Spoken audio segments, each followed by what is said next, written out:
Elliott and Laurel, who are you as website builders and how do you work together? Hi, Tiana. We met 5 years ago. We were actually roommates in San Francisco first when Laurel was a visiting teacher at California College of the Arts for a semester. We didn't know each other much at first, and at the time, Elliott was a pretty quiet roommate and was making many strange websites. Laurel was teaching interactive design, so there were similar ideas happening in close proximity. After that, Laurel returned to New York, and later Elliott did too. In 2016, Laurel was the creative director of The Creative Independent, which is published by Kickstarter, and brought on Elliott to help with the design and web development there. We worked in the basement at Kickstarter in our own little bubble and drank lots of kombucha on tap. How we work together is somewhat of a mystery.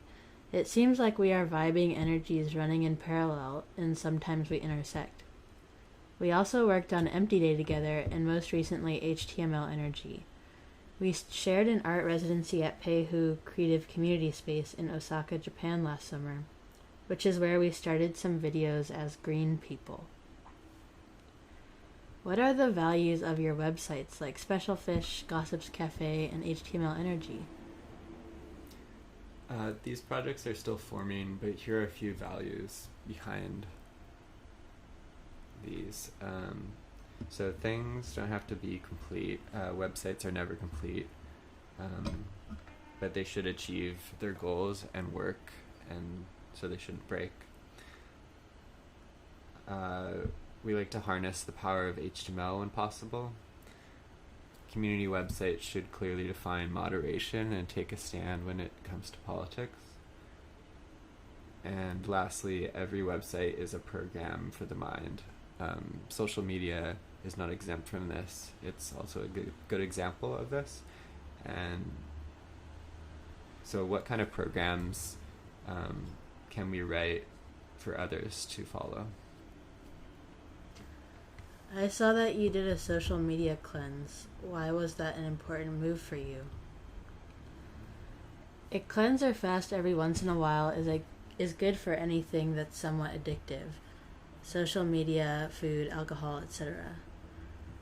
It's important to see clearly how we channel our energies, and regular cleanses help us do this. Community websites. Can you describe your fascination with community websites? Yeah, I'm fascinated by what happens when you open up like a private website to the public and allow people to create their own pages on it. All these social networks that we use on a daily basis are just websites with databases at their most basic level. I think people sometimes lose sight of that. The web hasn't really changed that much from a technical standpoint. I'm fascinated that a tiny community website running on a home server and a giant social media website share many of the same technologies. It's kind of beautiful and makes me feel like nothing is set in stone. There's always an alternative way of being on the web. What were your intentions with Special Fish? How have they evolved? At first it was specifically trying to create an alternative social network.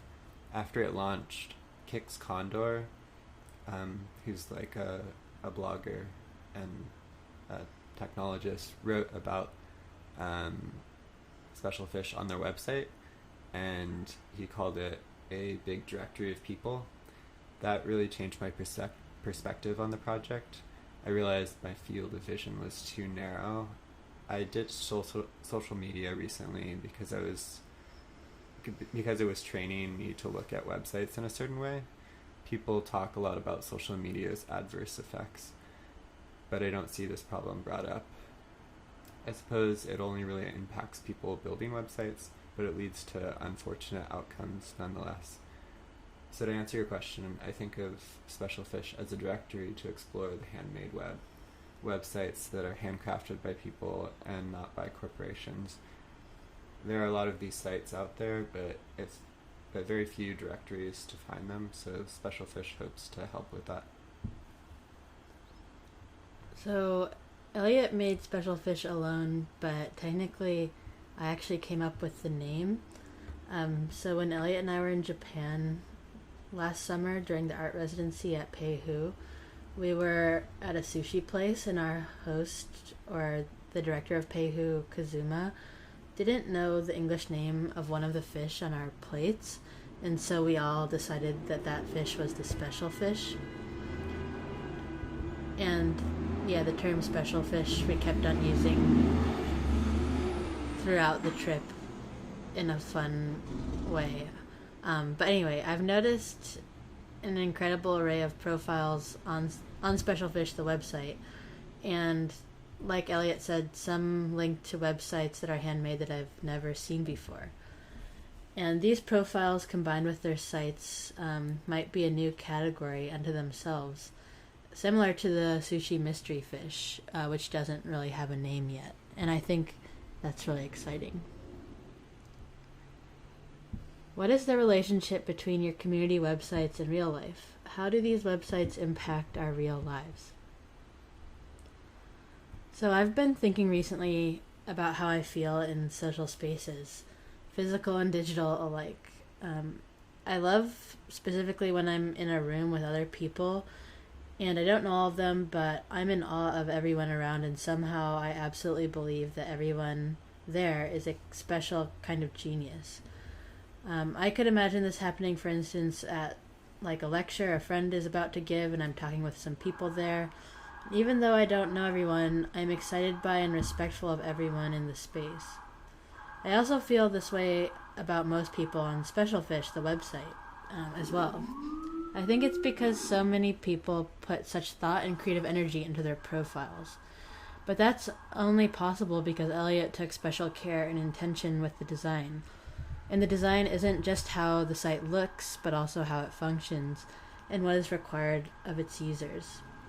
The design of Special Fish, the website, encourages its participants to put this effort forward. It's a reciprocal relationship between website creator and participant. And maybe I would say that's true of real-life social spaces as well. But then there are other kinds of social spaces that are both physical and digital where I think everyone actually feels kind of like trash or superficial.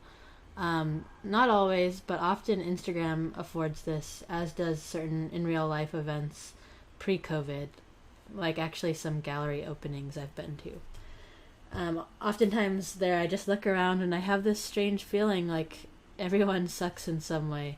And even if that's not true on an individual level, somehow the energy of the event in social space gets colored in a way that unfortunately doesn't make me excited to interact with others. Something about the social space is too easy or not intentional or not thoughtful. Maybe ultimately these spaces are actually not for us. For example, Instagram uses its users' posts as advertising to earn money, and gallery openings are often perfunctory events meant for social climbing. Agreed. I'm pretty glad that a lot of events have been canceled recently.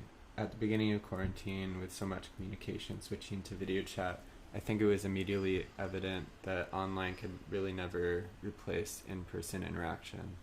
There's always some kind of energy missing when you're on a call. It bothers me that these social networks are continually trying to replace in-person communication when they could be working on supporting pre-existing forms of communication. I'd love to see more websites that support real-world interaction. It was inspiring to see all these Google Docs being created during the recent Black Lives Matter protests.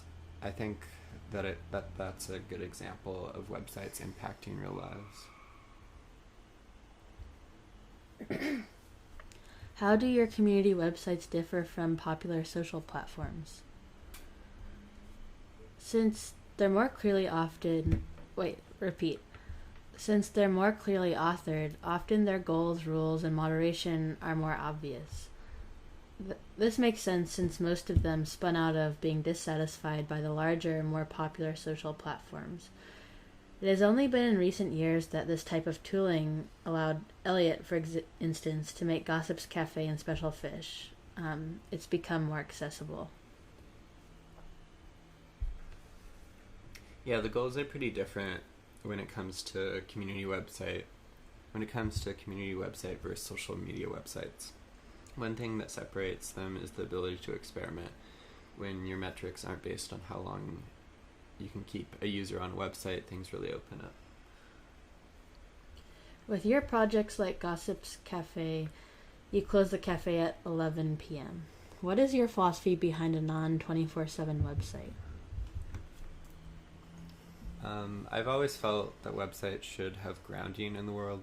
Sometimes this can happen through a feature or design choice, but it could also happen quite literally through having something like open hours. When I started the cafe, I had this idea of literally turning off the website or server at the end of the day, sort of like turning off the lights in a real cafe and locking up. I guess the current implementation is not that drastic, but it might be cool to actually turn off the lights or turn off the server in the future. Yeah, grounding a website in the world helps people understand that technology is man-made and literally comes from the earth. Like other things that come from the earth, it's a resource that has limitations. Normally people understand websites to be up all the time, 24 hours a day, 7 days a week, because they imagine websites as ethereal and not tied to the physical world, when in fact they are. This reminds me, I interviewed Marie Otsuka on HTML Energy about the solar-powered website she designed called Low Tech Magazine.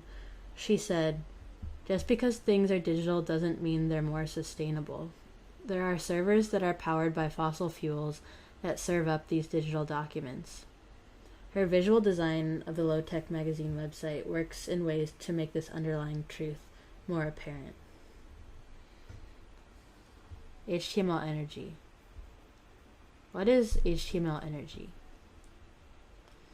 It's an ongoing conversation and movement about the famous HTML, also known as hypertext markup language. It's also a podcast where we've talked to several web geniuses about how they go about creating, updating, and living their websites. Yeah, I think of it as a movement or fan club. I remember the name came from a conversation I had with Laurel once about energy.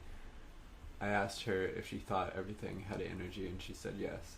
So I started wondering if something non-physical like a language could have energy.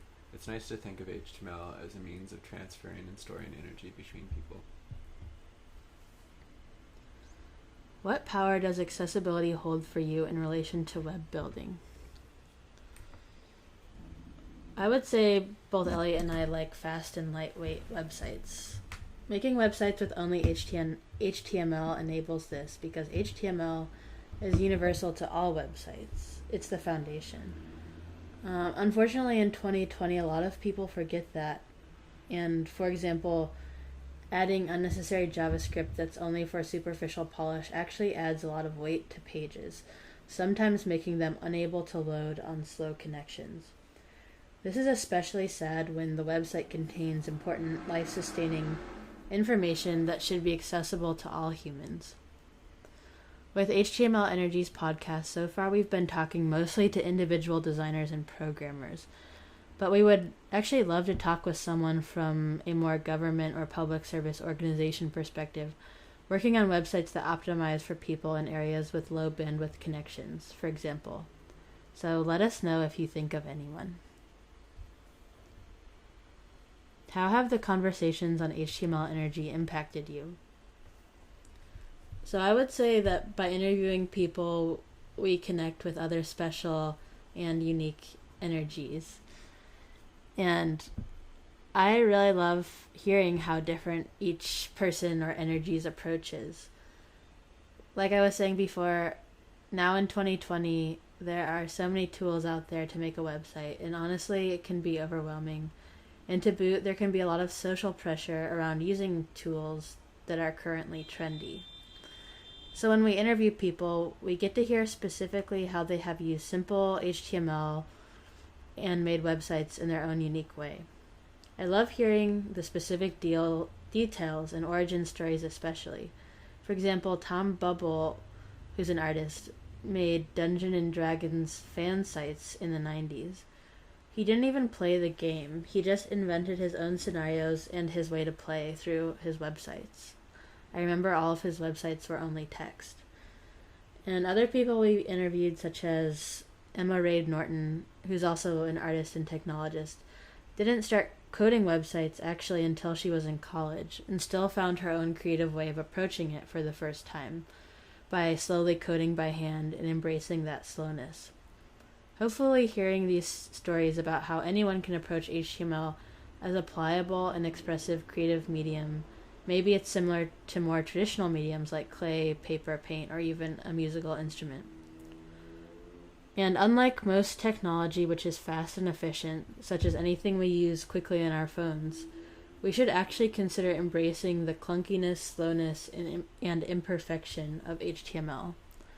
Our guest Kriti Adarelli embraces bugs or things that don't work as originally intended. Kriti is a CS programmer and student, although he might be graduated now. He said, "I figure it's my personal website, so I can do what I want with it. I'm fine with having a bug sit there for a while. Sometimes I just leave a bug and let that become a weird, quirky feature." Before HTML Energy started, I was very inspired by website hand coder Zach Mandeville, who declares that basic HTML is the new punk folk explosion, and he has an article on his website about this. He says that making websites by hand is similar to older folk traditions. So after we launched the podcast, at first we thought no one was listening, or at least I thought that. We had no way of knowing immediately since we didn't put it on SoundCloud or didn't have analytics on our pages, so we couldn't see the play count or anything like that. But after a few months, we heard that a few people had listened to all the episodes and were enjoying it. This delayed feedback feels nourishing somehow, which reminds me that the time elapsed between a message and its reply is often an important part of the message itself. Vastness. Why is it important that we design with vastness in mind when building a website? Personally, I think it has something to do with transparency and wanting to show the underlying structure and not obscuring things. Yeah, I think transparency is definitely important. I have a strange relationship with design because on one hand, it can be really important and a useful tool for organizing information, but it can also be something that gets in the way. An example of this is when people design for the web like they would for print. Things like web fonts and layout are nice, but they can get in the way if they don't support the underlying content. Maybe a good analogy is a public library. In a library, all the bookcases are designed to present books, information, without obscuring their titles or how many there are. Most modern websites feel like libraries with a few books on a table and all the other books tucked out of sight in storage. There might be a card catalog system for looking up titles, but sometimes that's even missing. This seems like a big mistake in the long run because it's putting design and engagement before information, exploring, and play. How have you incorporated vastness into your work since writing Exploring the Vastness of a Website? Most of my energy after writing that essay went into building the cafe and Special Fish. More recently, I've taken a step back and have been trying to observe more. After putting so much time and energy into making things on the web, I've been feeling like I want to put more energy into things happening off the web. Maybe this goes back to your question before about how websites can impact real lives. I'm not sure what this would look like for me or for HTML energy, but it's fun to think about. Final thoughts. What is your favorite website right now? So we have a really long list of websites that we like. We could try reading them, but maybe you could just click on the links. What do you think? Yeah, you can leave it for people to find. Okay. Any recommendations for people just starting out with HTML or building servers? So While it might make sense to delay, I actually think it's important to start using real web servers as soon as possible to truly understand how to build a website that's fully online and not some toy project. However, I also think it's good to recognize that a website can still be a website even if it's not publicly online. Similar to how our HTML Energy guest, Larissa Pham, who's a artist and writer, made her first websites at her grandparents' house. Larissa said, "I got into coding websites because I wanted to make a fan site for this manga series. None of it ever went live, but I learned how to write everything in a notepad file, like a text file, and just save it with the .html extension and open it in my local browser. So I would mock up websites that way. I would read source code from other people's sites to learn how to do things.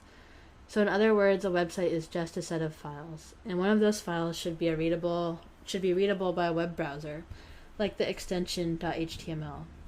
And it could even live only on your computer and still be a website." Larissa shows that you can enjoy making a website that is only for you. It doesn't have to go online. So yeah, it's up to you whether or not to put your website online, which means like from your computer to a web server. However, in my biased opinion, I think putting your website online on a real web server is part of the essential magic of websites. So with my students and clients, I usually recommend people start with a basic paid host, which rents you web server space, such as nearly free speech. This specific service is very clear about how it charges you. There are also no year-long binding contracts. It's kind of like a gas meter, and you put in money and it gradually runs out. So you can truly calculate how much your site costs you per day if you like. This service also allows for PHP, which is useful if you have a WordPress, Kirby, or some dynamic content. On the other hand, I think GitHub Pages is a good route for small static websites, and it's technically free. Although you should note it's owned by Microsoft.